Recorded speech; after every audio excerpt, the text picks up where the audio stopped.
వర్గ సమీకరణాల సాధనలో మనము నిత్య జీవితంలో ఎదురయ్యే సందర్భంలోని ఒక ప్రాబ్లంని చూద్దాం.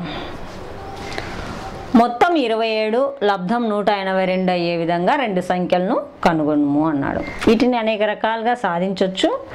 వాటిలో మనం వర్గ సమీకరణం ద్వారా సాధించడం ఎలాగో చూద్దాం.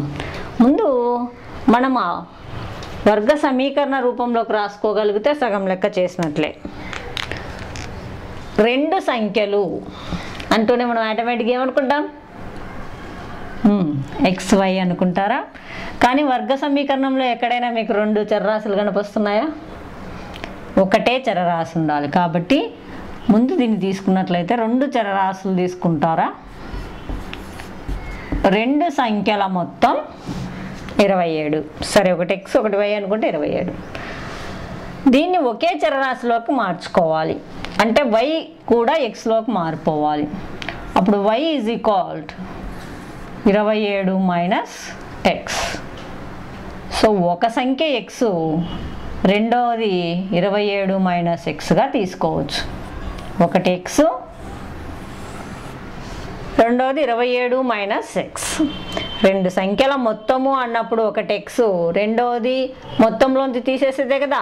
సో 27 మైనస్ Xగా తీసుకున్నట్లయితే మనకు ఏకచర రాశిలో వస్తుంది.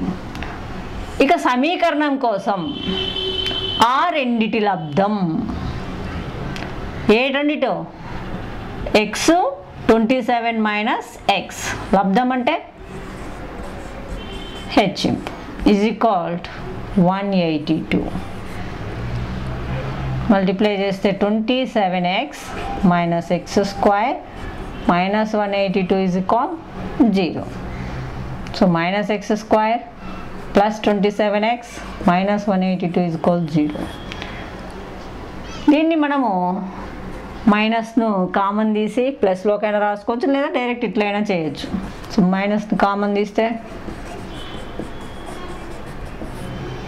ఇప్పుడు ఇది మనకు వర్గ సమీకరణ రూపం వచ్చింది. మీకు నచ్చిన పద్ధతిలో 3 పద్ధతిలో ఏ పద్ధతి అయినా తీసుకొని ఆన్సర్ చేయొచ్చు. మనం